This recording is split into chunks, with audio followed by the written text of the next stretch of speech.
people can just enter the chats and just let me know they're here. And in the interactions, there's a bit where you can put just your experience level of your Instagram knowledge. So yeah, if you could rate that, that'd be amazing. So I can see what everyone's putting there. Oh, we've got someone put something already. That's great, perfect. At least I know people are here, because this is quite a strange experience where you're just literally talking to yourself. So I really appreciate that so far. Yeah, so get your sort of polls in there. We're just going to wait like maybe a minute just for people to just jump in, just in case we're having any technical difficulties. And then we're going to get straight to all the good stuff. So yeah, awesome. Yeah, we've got a strong 2 out of 5 at the moment for knowledge. So that's good. I was hoping that'd be the case and we wouldn't end up with just a room full of Instagram experts. And then, they could have taught the webinar instead of myself. But yeah, hope everyone's all right today. That's good. Right. Okay, cool. We're gonna get right into this. So let's I'll tell you what, before I share my screen, I'll just do a little bit of an introduction. For those who don't know me, my name is Adam Lowndes. I'm a Staffordshire-based wedding photographer in the UK. I absolutely adore weddings. I feel like it's just the job for me in terms of my personality. It really lends to it.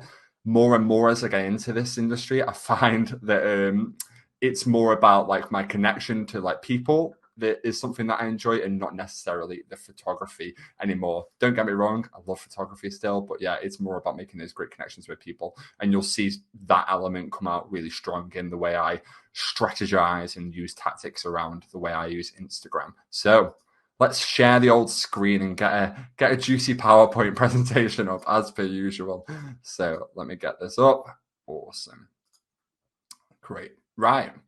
Great stuff. Let me just move some bits out of the way so I can actually read. Cool. Right. Cool. So yeah, Instagram marketing for wedding photographers, such an obvious title, but yeah, this is going to be useful to like anyone who's a photographer, or even people who aren't photographers as well. There's going to be something for everyone to pick up on in here. So I really hope that people get a lot from it. And if you think of any questions, just add them into the chat, and then my team member will send them over to me, and then I'll be able to answer them for you as we go. And, don't feel bad about, there's a bit of a Q&A at the end if you want to ask them as we go. I normally like it that way, because then if it's related to something that's already on screen, it helps everyone else understand what we're already on about, rather than me skipping all the way through back the presentation. So yeah.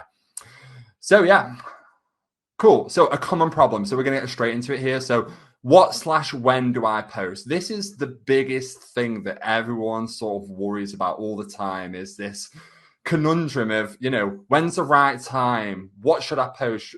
Should I use... sorry, I was just seeing a message come through. That's the first questions to come through. I'll save that one for now, but yeah, we'll get right on. So yeah, when should I post? What should I post? How should I post? And all these kind of things.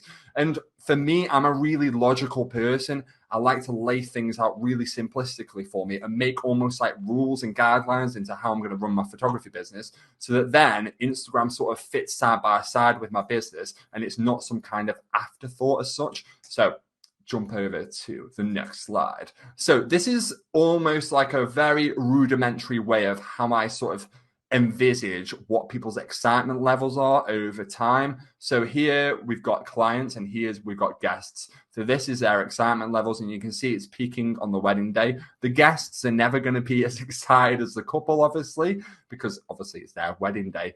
And then from that point, it's all kind of a bit downhill as such. This is when I tend to share what I call my sneak peeks, which we'll talk about later. And then this here is that random post that maybe someone drops on just in the middle of nowhere and wonders why it doesn't perform very well. And then this here is the full gallery. So when the full gallery gets shared, there's almost a little more boost on the content. So the couple are happy to see the wedding again. The guests even get a little bump, and then we go onwards. And then this here is just another little random post. So from me seeing excitement levels like that, I kind of understand in my brain that the closer I can post to the actual wedding day up here somewhere, in the days afterwards, the more excitement I can build around those photographs, and the more engagement organically that those photographs and, that post is going to get. So if we leave it a year to post after the wedding, or if we leave it like even a week, 2 weeks, whatever, it's always going to be dramatically decrease the amount of excitement and the amount of organic interaction through those photographs. I'm sure we've all got friends and family who have gotten married before in the past, and all we want to do is see a picture of them in their dress. We want to know what they look like on the big day, and that is a really important time there, because like the excitement for everyone is just absolutely peak. And something I always do with my couples is we share that moment together of sharing the photographs for the first time. And we do that through collaborations, which I'll go to show you a bit later when we go into this a bit more deeply. But yeah, I always choose, this is my hit point here. So 90% of the time on my Instagram, I'm just sharing my sneak peek or preview photos. If someone doesn't know what they are basically the first 10, 20 edited photographs that I would edit after a wedding to send over to the couple first to show them, hey, look, it was a really great day and I caught these awesome moments. So yeah, really, it's only really just my sneaks as such that I ever share. I will share some random stuff in January and stuff, but yeah, it's not really that often. So this is the random post approach. So this is something that I see a lot of photographers doing, especially wedding photographers, and may wonder why their reach organically is really poor. So first of all, they're using landscape photos.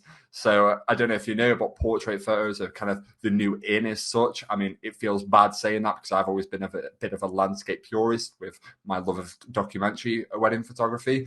But at the same time, you've got to understand that your phone screen is portrait, you know. If we want to catch eyeballs more, when we're scrolling through Instagram, a portrait photo is always going to catch more eyeballs because it takes up more phone space than a landscape photo is. So first of all, first mistake, landscape photo. That doesn't have to be the end of the world, though. All these things have kind of added up. So then a poor caption, there's not really much to it. We're not even mentioning the couple's names. We're not even mentioning any suppliers or anything like that.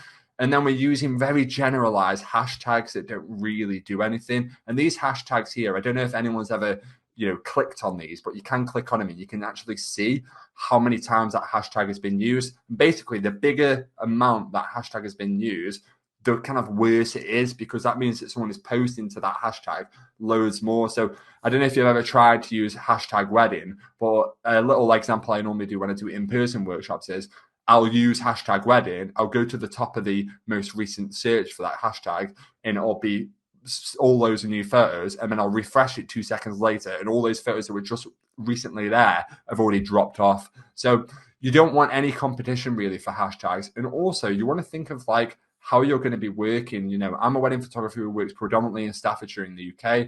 I much prefer to work close to home. I really enjoy it. If we're using hashtags that are globally found, so if you think to yourself, everyone's going to be searching for hashtag wedding all over the world, but I don't necessarily want to work in Singapore or Canada or anywhere. I just want to work half an hour from my house so I can be in bed that night as such. So yeah, poor post here. We've got no collaborations, no even location, no tags, no nothing. So that's how I normally see people posting, and then they're asking me, why is my post doing so bad, Adam? I've got this lovely photo of the couple here. Well, we all know these days that it doesn't take much to take great wedding photographs. The cameras are so intelligent these days. Obviously, there's a little bit of understanding of theory and light that goes into it, but the access to getting great wedding photographs has never been easier. So this is how I post. So I've split it up into 2 sections so that you can actually see everything. So this is the photo, this is the top, and then this would be the follow-on point to this post. So this is a carousel post. You can see this actually on my grid right now. If I say grid, it basically means the bit on my profile below all the sort of information and the links. Anything on there, that's my grid as such. So this is a post I did. You can see here at the top, it says Adam Lowndes and 3 others. That means that this post has been collaborated with 3 other people. Now, collaborations are possibly the most incredible technique that's come out of Instagram for ages. They allow you to say to someone else, hey, it'd be amazing if we collaborated on this post. And by doing so, the other people who accept end up with this post on their feed exactly how you've written it. So it becomes a shared post in a way, but they can't do anything in terms of edit it. They can only remove it from there. So here, this is shared with the venue and the two couple, each of the couple, so the guy and the girl on this photo. So straight away, we're harnessing the collective power of all those followers. So we're trying to drag as much attention in as possible.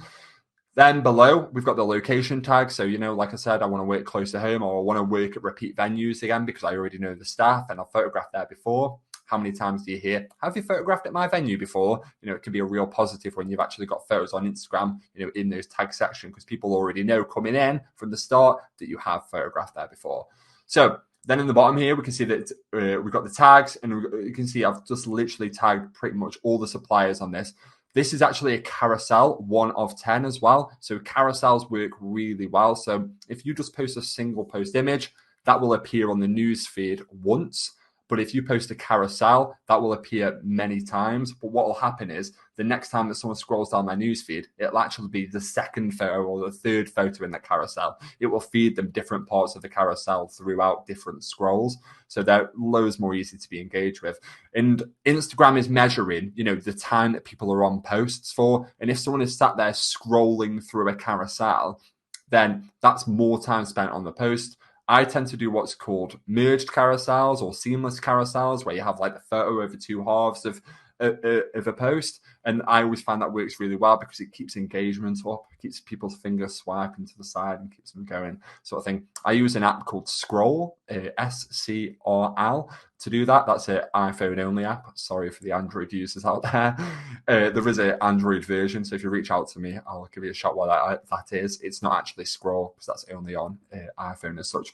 So then you can see here, we've got the portrait orientation, so we're filling up more of that screen. And then we come down to the main crux of where a lot of the work happens for this post.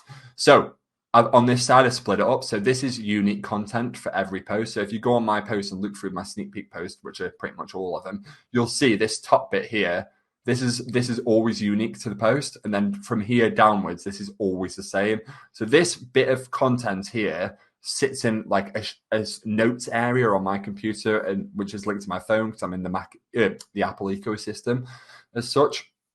That content there, then I can copy and paste it into any of their wedding photos. So if I ever wanted to go back in and get that content and bring it out again, it's super easy. So the hashtags I use here, you can see they're all super location based as well, all to do with like where I want to work close to home. So I've got my mentions here.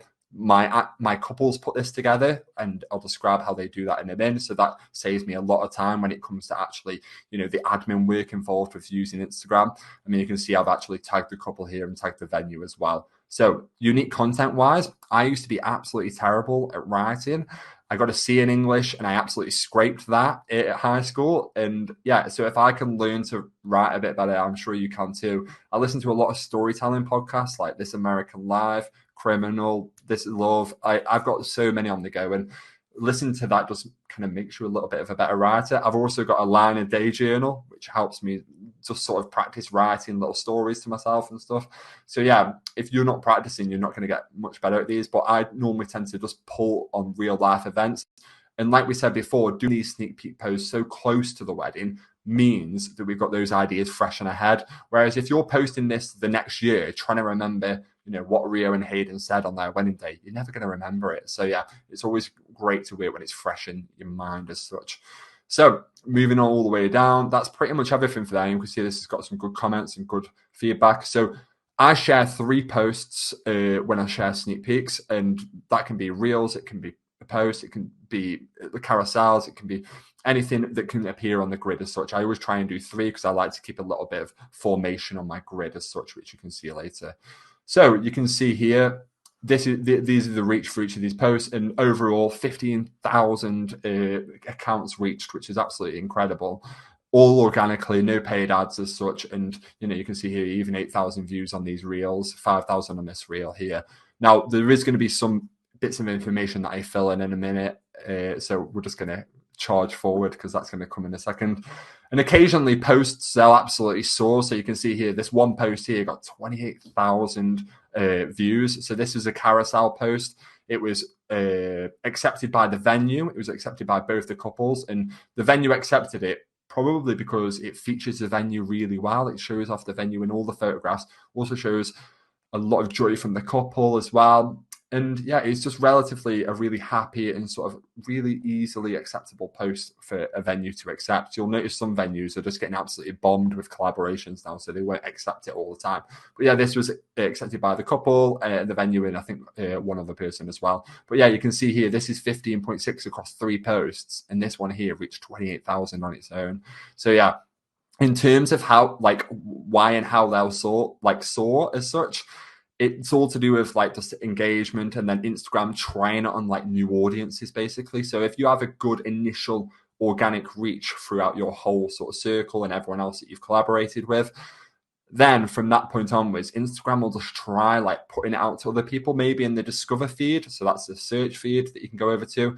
And if it performs well there, then it'll push it to a few more and a few more and a few more and a few more. So you won't always have posts all like this, but occasionally, you know, if you try really hard with that organic reach at the start, you can then go on to get this sort of like bonus organic reach as such.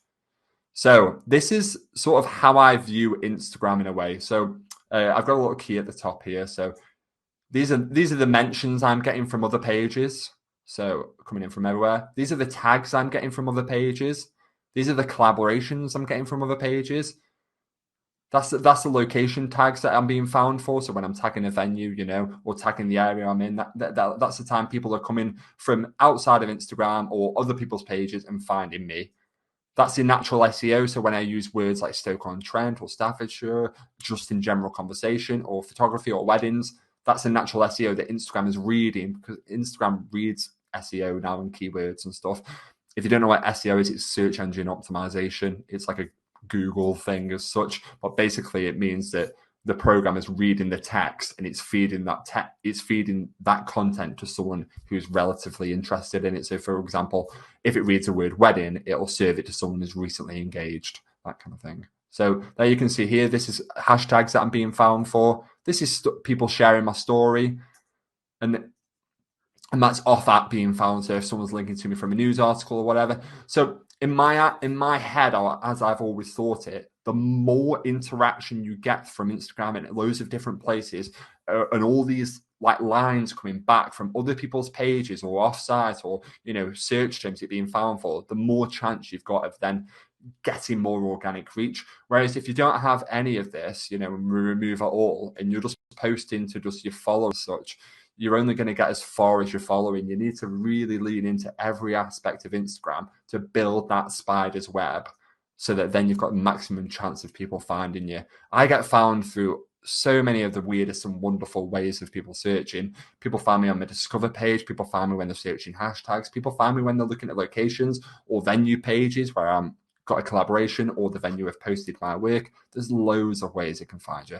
So I think this section is going to answer a lot of questions. So I can see like Matt, for example, here has put, when do you do your sneak peeks? Do you tend to share your best or just something to keep them engaged? So that's coming up. So hold that thought, Matt. We've also got Shay who's asked, should my business account be verified?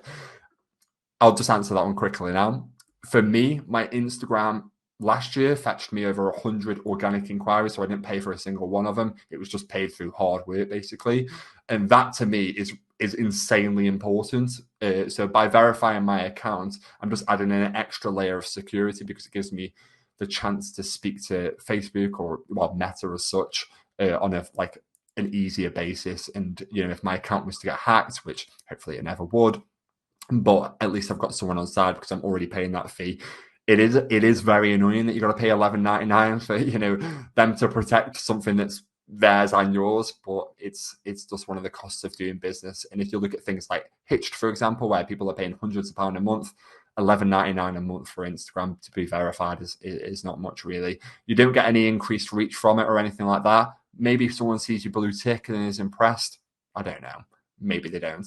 So cool. I hope that answered that question for you, Shay. So Matt, your answer to your question is coming up, so hold that thought. So I'm just going to take you through timeline of events. So as I've already said before, my Instagram is so ingrained in the way I do run my business. So every step of the way, there's Instagram involved, and every step of the way, there's things like pick time and emails and automation and things like that involved as well. But obviously today we're just talking about Instagram. But I find it really hard not to talk about everything else at the same time because of how ingrained it is. And building this strategy and these tactics like that enables you to then across the whole way use these things as almost a process. So you go, oh, well, I know I've got to post to Instagram tonight because this is where I share my sneak peeks or this or that, rather than I really know I was meant to share something to Instagram about 2 months ago, but I still haven't done it. So yeah, if you can sort of hold yourself accountable by creating your own timeline, it's going to really help you. So this is my timeline. So I get an inquiry from the couple. This is my contact form on my website. You can see here, I ask for their Instagram tag. I also ask for their mobile number here. So I know a lot of people will text the couple to just make sure they got the email. There's also these questions here, which are like favorite movies of all time, go-to date night activity. I find it keeps it really light and it helps me assess like what their personality is like. And then down the bottom here, we've got the classic, how do you find me?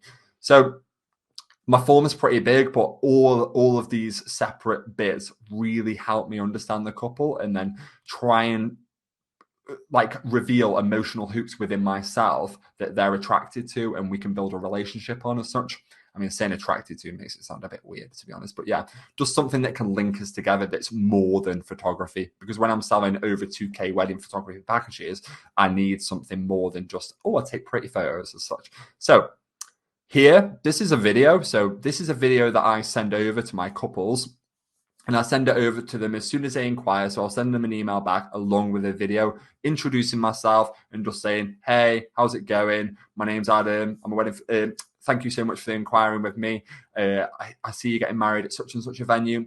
I'm referred there. I really love it. It's such a great venue. So you can see here, this isn't going to play with any sound because we couldn't quite work that one out. But if you wanted to see one, I'm happy to send one over to you. So you can just drop me a DM on Instagram.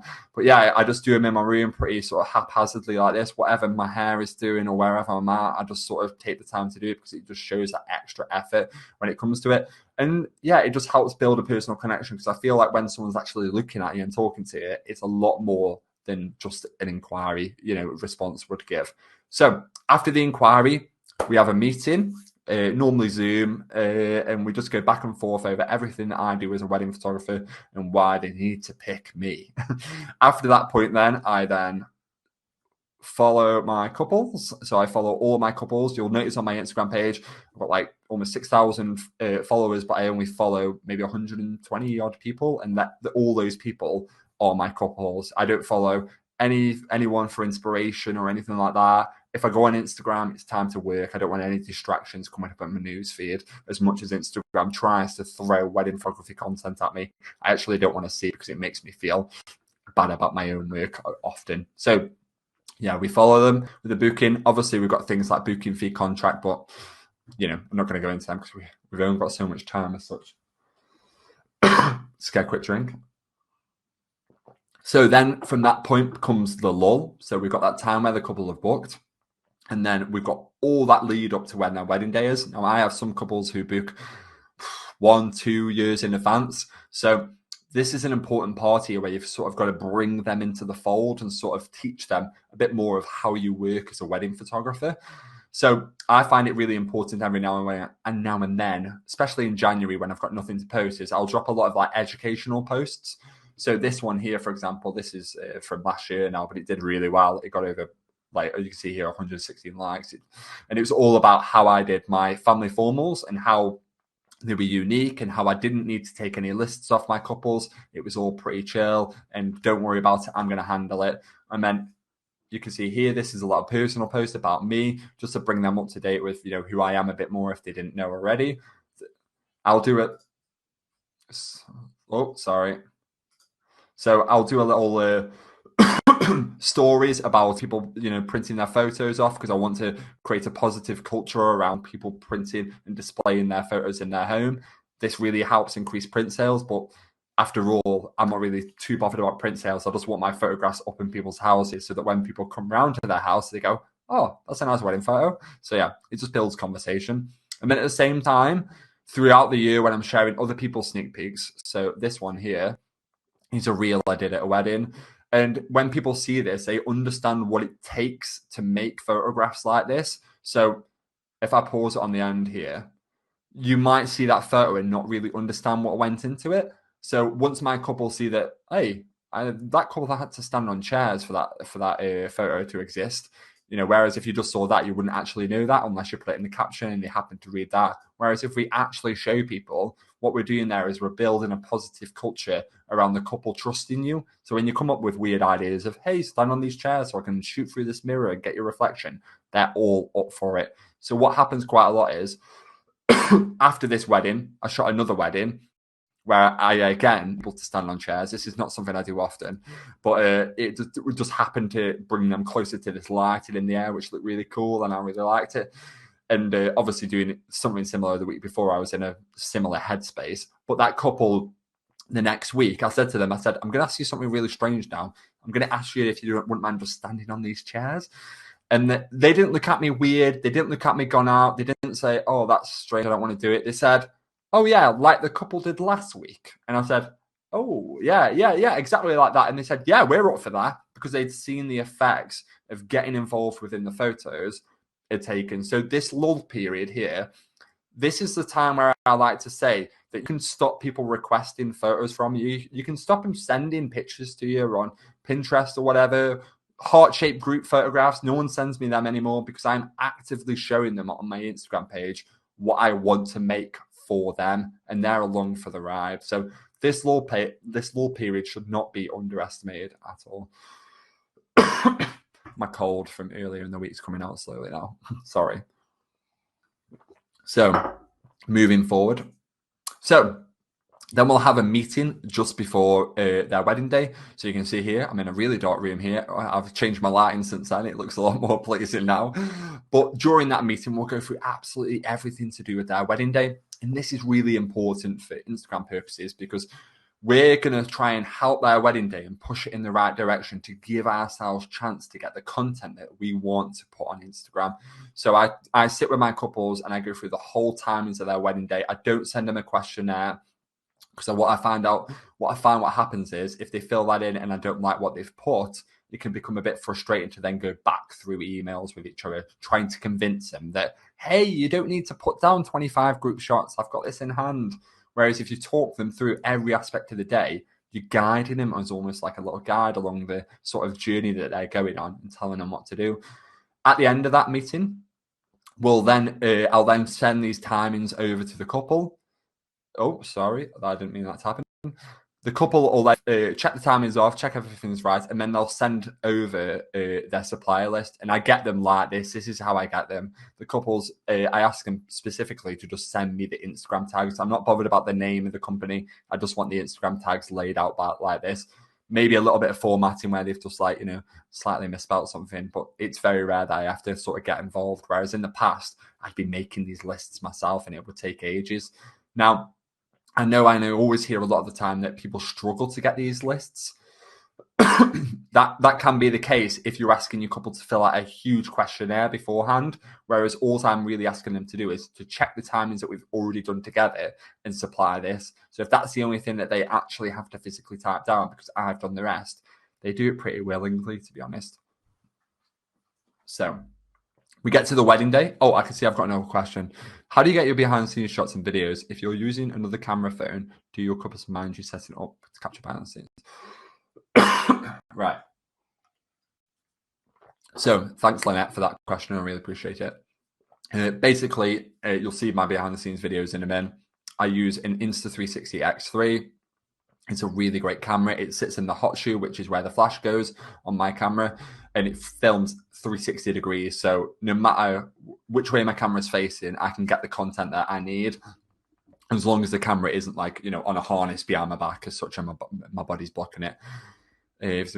So the couples don't mind because they see the content that I'm creating beforehand, and I'm telling them about this beforehand. So I tell them in that meeting, which was here, that I'm going to be filming some behind the scenes content. And if they don't want me to share it, that's perfectly fine. But what happens is the couple have already seen,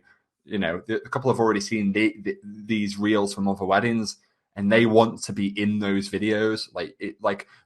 I have shy couples who are awkward in front of the camera and who are really panicked about having the wedding photos taken. But as soon as they have their wedding day, they can't wait to be in these reels. It makes no sense at all. I don't really understand it, but I have my couples say, I'm going to do a behind the scenes video for you guys on the wedding day. Would you be okay with that? And they go, oh my God, I was dreaming of you asking me that question. I know that sounds absolutely ridiculous, but this is what people are saying to me because it's just extra content for their wedding day that they can then enjoy it and watch afterwards. So I never really have anyone say no as such. So moving forward as such. So sorry. Yeah, so come to the wedding day. This is all content time. So obviously we've got the big job to do in terms of capturing the photographs throughout the day, which is obviously the most important priority job. And then just on top of my camera here sits my X3, which I have on pretty much all day. And yeah, it just does the job for me. If the X3 dies, I'll just grab a bridesmaid with an iPhone and I'll just give her my iPhone and get her to film me as such, like I've done here, and I'll just ask her to stand back and make sure she gets both of us in shot. It's very rare that the X3 dies now because I've actually got another one and another one and another one because they've sent them to me before in the past. Extremely lucky there because they are very expensive, but yeah. So I can also film on an invisible selfie stick. So this is an invisible stick here. So you can see it films me. And this is really important that with this content, it's not necessarily always about the couple. It's a sort of a 50%, 50-50 split about me, about how I work, and about the couple's day. So the couple's day obviously features, but often, most of the time, I'm including me in the shot because that's all about my business and all about the way I'm working and how I'm marketing my business. And if you go on any of my videos on Instagram or wherever, you'll hear me talking in the video, like in the videos, not like as in a voiceover. You'll hear me actually talking to the couple. And that relationship is really important because, like I've already said, future couples are watching those videos and they're seeing how I behave. And then they either want to book me or they understand more about what I'm going to do. Also, I'll tend to do little videos to camera like this that I can put onto my story, tag the couple in it. The couple will then share it. Oh, their couple's friends then see me, my face on Instagram on their friends' things, and they know that I'm going to share some photos. So then they naturally drop over and follow my page. So the wedding day is really important. Everything from this side here.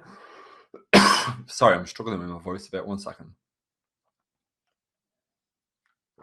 So everything from here to the left is all created and put on my phone or put on my Insta360 and just kept to one side. So you're only at a wedding day once, so you've got to capture as much as possible while you're there to then use it different points throughout the year when you need to get it.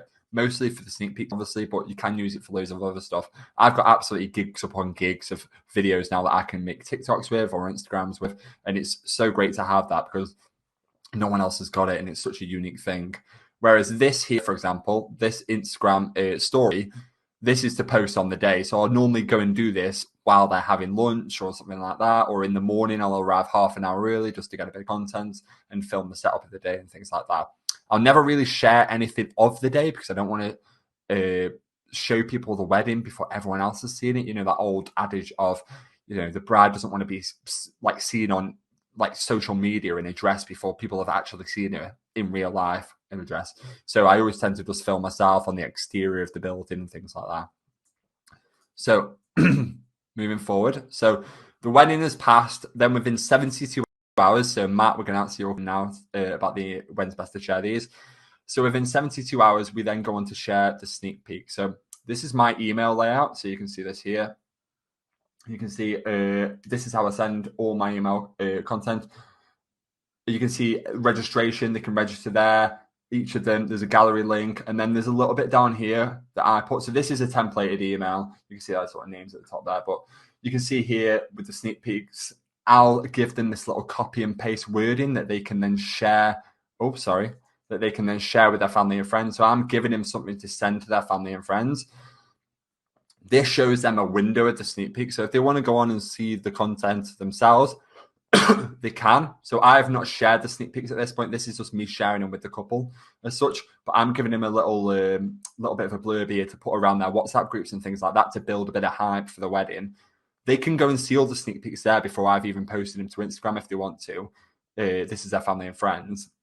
And they can register for the full gallery as well. So that's a little bit of a pick time thing that I'm doing there. And pick time, if you don't know, is a gallery hosting software where you can host your wedding photographs. So then this is the layout of how the sneak peeks look on the website. And then after the couple respond to say, oh my God, love the photos, I'll then drop this story. So this is a countdown story with a registration link to the website. So I'm going to harness all that traffic I'm getting into like either my Instagram or through my website to get people registered. You can see here, I've tagged everyone in this. I want everyone to be able to share it. The couple, this will go out like say 24, 48 hours, 72 hours after the wedding. The couple have shared it to their story. I then get people coming to follow me because they want to see the photos once they're released. I start this countdown. The countdown normally lasts about 24 hours. And yeah, so then the next day, we have sneak peeks part 2. So you can see here, this is how they generally tend to look. So I normally tend to like mix it up on my grids. And this is why I post through. I can put dark photo, and then light photo and make it look a little bit more designed as such. And you can see here, I've shared 2 carousels and I've shared a reel as well. This was a vlog of their day, and I'm dropping this all within about half an hour of each other. So this is a bit of an extreme thing, and I wouldn't recommend doing it as such, because if you go from sharing nothing to sharing 3 posts within half an hour, Instagram's going to think something's up and probably shadow ban your account or ban your account or something. So, start slowly with this kind of stuff. I've been doing this for years. So you can see down here. So this is what the reel looks like. It's a complete vlog of their day, building up hype and loads of different things and showing how I've worked. And what's great is that then the couple can then go over, or the guest or whoever wants to, and they can scroll through a complete carousel of those sneak peeks that we've already shared. And then I normally tend to use a couple of photos that are a bit more, I want a bit more attention on them if I want to do a separate carousel, or I'll do a separate reel on how I made a photo and such. It's important to note that, once again, this content up here is all unique on each post, but then you can see on this one here, down here, and then down here, these are all separate. So, sorry, these are all copy and paste. So they're all the same from there downwards. And it's all talking about driving traffic through the link in my bio. So that does one of 2 things.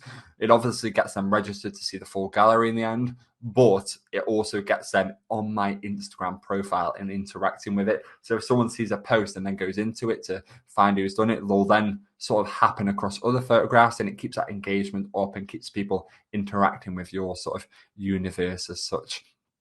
From that point there, so you can see here, this is the link. So if someone clicks on my links at the top, you can see there's a webinar here, obviously this one, and then they can inquire. There's a wedding gallery, so if they click on that, they can go through to view their friends' photos eventually.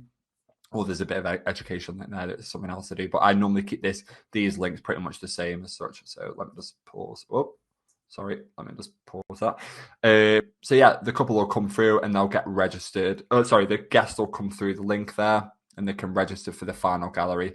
This then keeps everyone in the gallery and keeps them engaged with my brand and keeps them engaged with everything that I'm doing further on. So I've always been a case of, when you go to a wedding and there's like a photographer taking your photo and you never see those photos in the end, and it's always really frustrating. Well, yeah, that's like something I'm trying to combat. And I speak positively about the fact that they're going to pay me a lot of money. So it would be really great for them to, like, all their guests to get an enjoyment out of me as a wedding photographer. So that's a really great way of doing it, is getting everyone registered for the gallery. And then when the couple eventually get the full gallery, which is within 12 weeks for me, the couple can then see that list of who's registered, and they can then tick off who they want to come in and who they don't want to come in. They can also hide any photos that they don't want people to see as well. But like I say, that's less Instagram, but more pick time and gallery automation stuff that we sort of talk about. But as you can see, this is all built into my business as an extreme straight through. For me, I know Matt asked about, the sneak peeks I tend to share, like, are they just for the couple, or are they, to keep people engaged on the platform? It's a bit of both, really. Like, I think on a wedding day, often we're there to obviously take photos of everything else going on, but it's really important that, like, we get something for ourselves and keep our creative brains engaged. But as when I say this is like 5% really. Some people always talk about, oh, take one for you, one for me sort of thing on a day. But I find capture the day in the best as possible. And then maybe I want to create something a little bit more special like this with Flash or something. and I can do that. And, and then I already know when I'm taking this, I'm like, that is definitely going on my Instagram. I can almost tell straight away as such. You can see here as well, I've shared these are landscape photos. This is like from last year, I think it was. So I'm more down with the portrait game now. I remember to turn the camera around. But yeah, so then within 24 hours after I've shared all those sneak peeks onto Instagram, and the couple are like loving this little fanfare moment where they're getting loads of attention. They always do. Like it's I don't know why, it's just such a cool thing that happens. Oh, sorry. I'll then message all the suppliers. So when we said about the suppliers earlier, so if you remember this list here, I'll then literally just click on all these names on Instagram, and I'll go in and I'll send them this message. So this message is automated. So all of this message is automated except for this bit here, which is a link I have to get from my client, from my gallery hosting software. So I'll then go in and I'll message them all this, and I'll say, hey, thanks so much for playing a part. Here's the photos. So this obviously is doing like a number of things. We're taking a lot of heat off the couple. So the couple are not going to get asked about the photographs. They're going to get, we're going to share them with the suppliers so the couple don't get bombarded with questions of, oh, can you send me some pictures from the photographer? The suppliers don't start ripping photos off our grid, which I know everyone hates. Like, they start screenshotting stuff and posting it to their own, or they share without permission and stuff. I mean, to be honest, if a supplier posts my photo and tags me, I really don't care as such. It's not an issue. And as well, like, this is going to build up hype like abundantly afterwards. So what then happens is that these suppliers go on here, they've got access to these photos that we've given them here, and they can choose any of these photos to then post onto their grid, and they can tag me in it because there's like a usage rights thing here on what they sort of need to do. Once again, like I said before, if someone does something that's not quite what I normally do, that's perfectly fine. But yeah, what you then get is you get that spider's web that we talked about before increases. So not only have we built all that hype around the sneak peeks and they're being collaborated with and shared to all the different people, but at the same time, all the suppliers are now posting. So everyone's coming to our profile from there as well. And the suppliers don't normally, like, they don't normally make a massive effort like we do. They'll share a couple of photos and just put, oh, it was really great to be at Steph and Charlie's day the other day. So then naturally people come through to my profile because they can see me tagged, and they then see the abundance of, sort of strong content that I'm making. And they then go on to sort of feast on everything else that they can see there. But what we're doing is we're creating this like kind of ripple effect of the photographs like being shared and this big moment of everything happening there. So yeah, it's really important, that is, and I absolutely love doing it. And the suppliers, all of them are like my best friend now because I send them photos before they even ask as such. So I just saw there's a couple of questions. So 1 second. So Shay asked, are the social media blasts expected by every couple? Do you choose not to show some weddings? Oh, good question. So you'll hear a lot of people talk about like, you want to show what you want to shoot. And for those people who don't know what this means, is it basically means that as a prospective couple, looking around, they normally tend to look for themselves. So if you want to shoot, for example, destination weddings, you should be sharing destination weddings is what it means. I personally am not massively into this because I feel like you can become a bit like a tabloid in a magazine where you're just showing, the more camera pleasing couples, I'll say as such, and you're making judgments on people's appearances and things like that. Whereas I know a lot of couples that I've shared, like every couple that I've shared, they all have an amazing amount of reach to give you through sharing these photos. So it's worthwhile sharing at least 1, 2, 3 shots from their wedding because you can build that excitement up and get repeat work off them.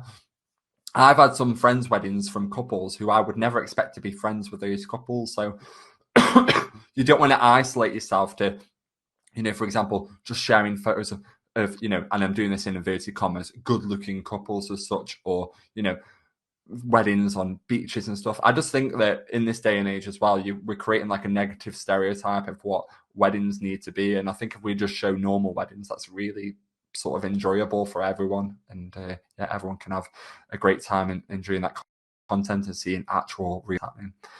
I hope that answers it. Kind of long-winded, trying to not trip over myself as well. But yeah.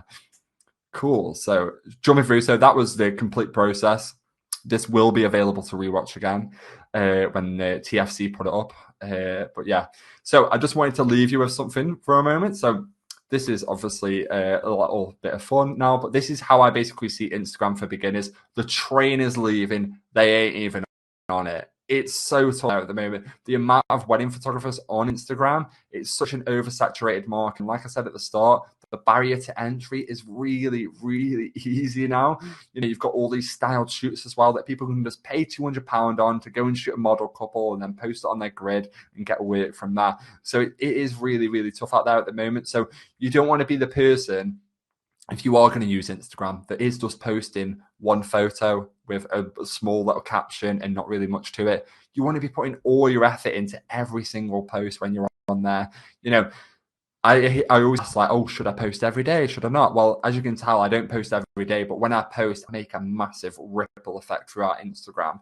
I really try and like push as much as possible to make as much impact.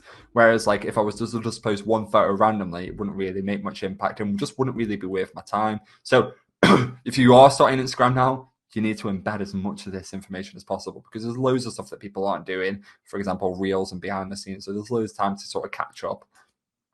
This is how I see Instagram for me. So it's a crowded train. I'm there in the middle and everyone's bumping into me around, you know, and the pickings are becoming a little bit thinner on the ground. And then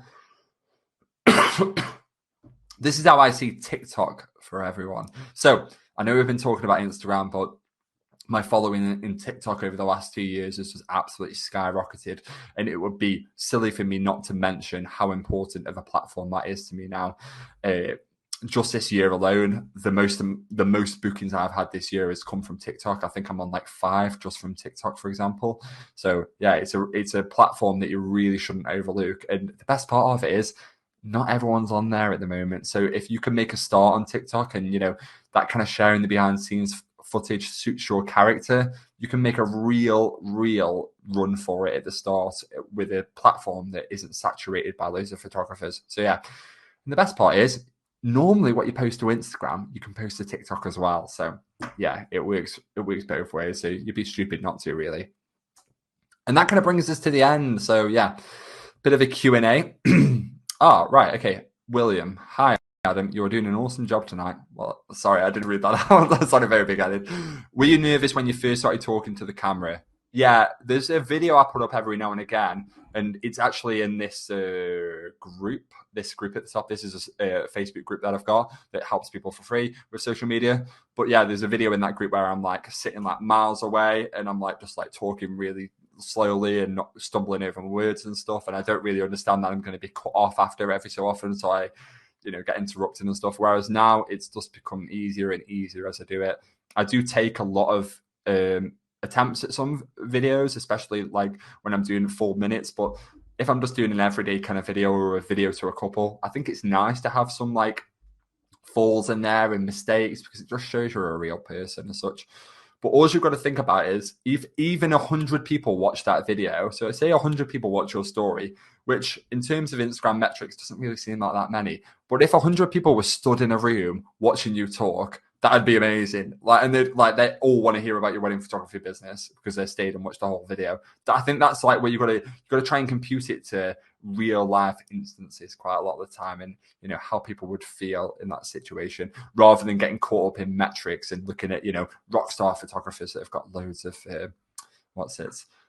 so we've got loads of questions coming in, so I'm just going to try and keep on top of these.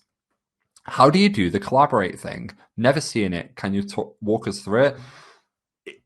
It's super easy. So as you go to post a photo, so you can't do this after you've posted. You also can't schedule a post with collaborations either.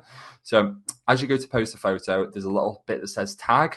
As you go on there, it says invite to collaborate. You can collaborate with 5 different people.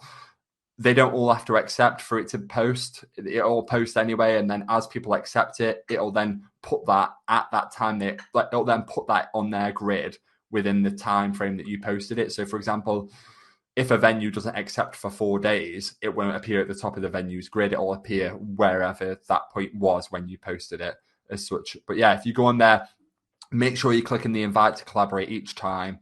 because else you might tag people. But you can scroll down and you can see it'll say like collaborators, yeah, whatever that word is. And then it'll also say underneath like who's tagged, so just a standard tag as such. So next question. I've noticed you use a lot of lighting at weddings. What do you recommend? So lighting wise, so for those people, it is. I think this has come from my TikTok. I think someone's seen probably some videos I've been using.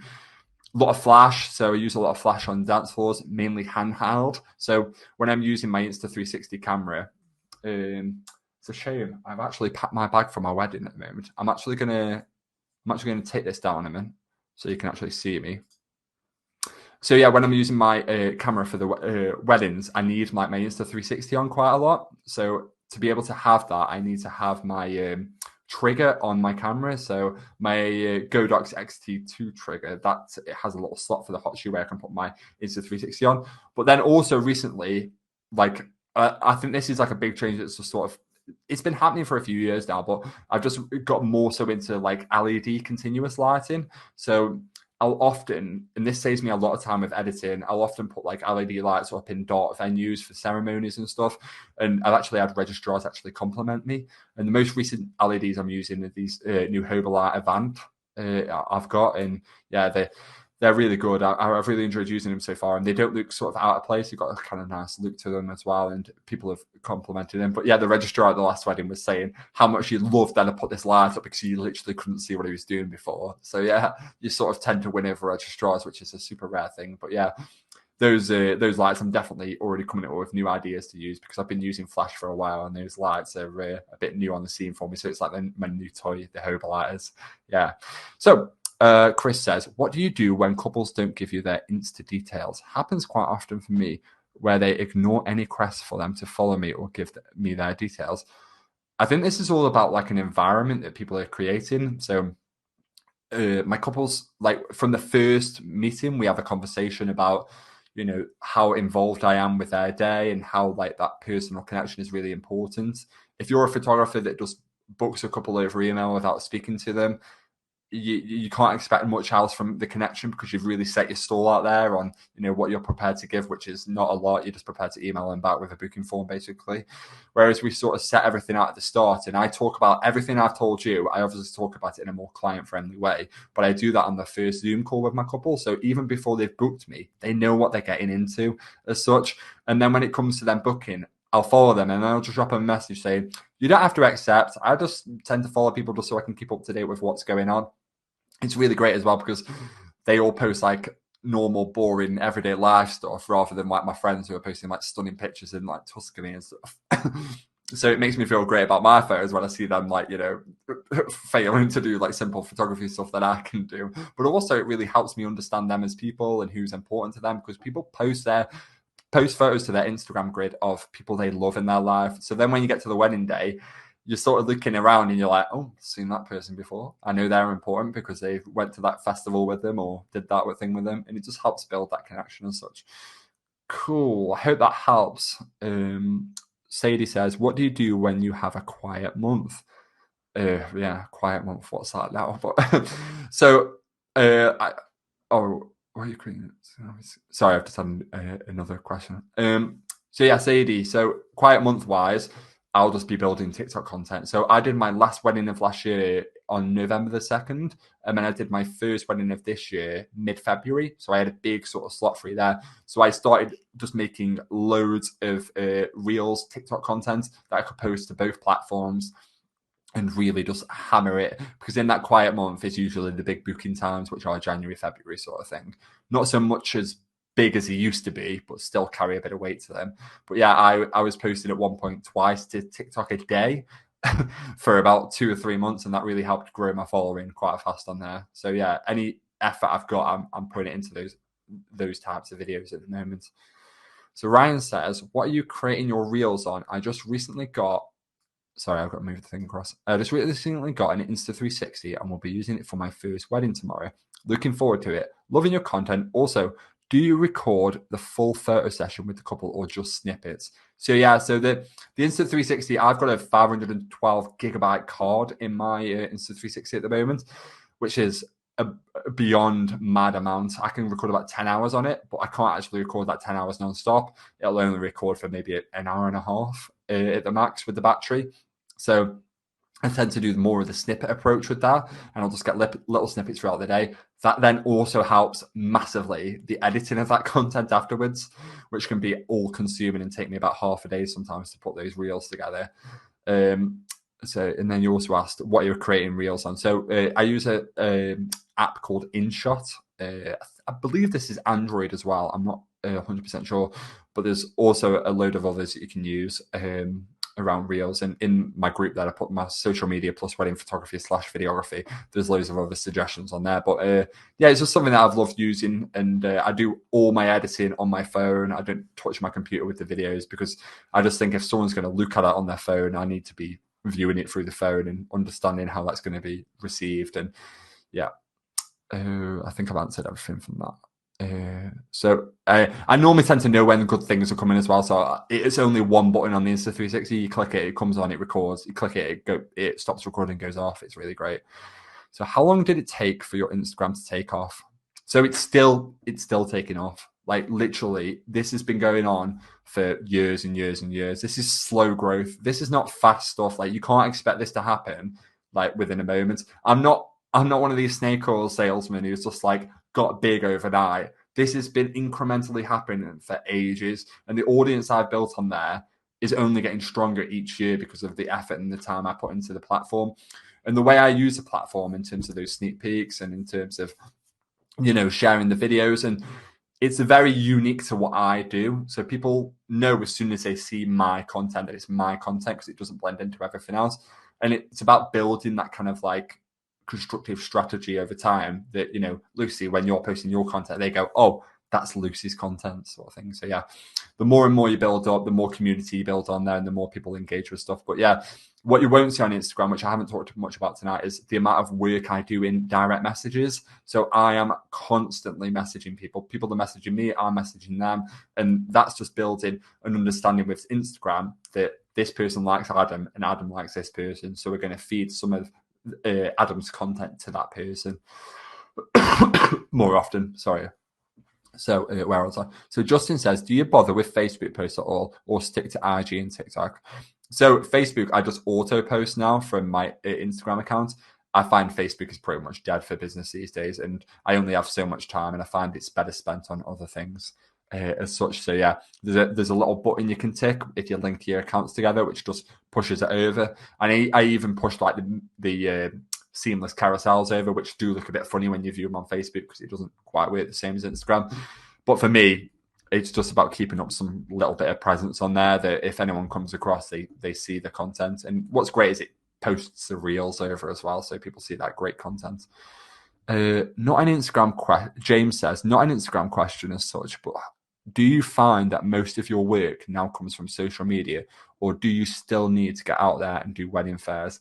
So for you, James, I will bring up my spreadsheet and I'll tell you exactly where all my stuff comes from. So just give me 2 seconds and I'll just read verbatim straight off my spreadsheet. So last year I had 383 inquiries altogether. 104 of them were from Instagram and 49 of them were from TikTok. So that just goes to show you, like, you know, almost half were from those two platforms. So Instagram, I booked 12. So that was my top runner. That was TikTok. I booked 5. So my TikTok was still growing at that point. So as I've already said, I've already booked 4 on TikTok this year. So that just shows the change that's going on there. Facebook, I booked none last year. Search engine, I got 1. 5 people that saw me at weddings went on to book me. Nothing off Bridebook. Don't really get anything off that platform anymore. I still love to do wedding fairs. Wedding fairs lean on my personality. I'm really good in person. So yeah, that really works for me. I got 6 off wedding fairs last year. I got 5 recommendations from friends, and I got 3 recommendations from venues. And that equals 37 weddings overall. And my sweet spot is like 35 to 40 as such. But yeah, hope that helps. And I think, we got another question.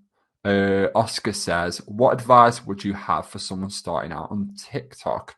So just, it's going to sound mental, this is, but you need to like doom scroll for a bit on TikTok to understand the platform and understand what will work. But what you can't do on TikTok is you can't leave people waiting around for something to happen. You've got to be feeding them entertainment from the moment they scroll onto your video. It's really sort of an all-consuming platform because people can be so brutal. They can get to your video and just scroll past straight away. What's really great with TikTok is an analytics section where it shows you precisely where the majority of people dropped off viewing your video. So it's like a little graph that kind of starts at 100% here. I mean, okay, 2 seconds in, it falls off a cliff because like nothing's happened in the video as such. But yeah, what I would say is try not to share anything that's over manicured. So a lot of my behind the scenes videos, I could actually tidy up a bit and edit the colors just a little bit more, but I like them to look a little bit more raw and a little bit more sort of human. A lot of people are backing the sort of everyman on TikTok at the moment. So if you can make yourself seem a bit more like an everyman and not someone like me who's booking 37 weddings a year and doing all right for themselves, then you'll do really well.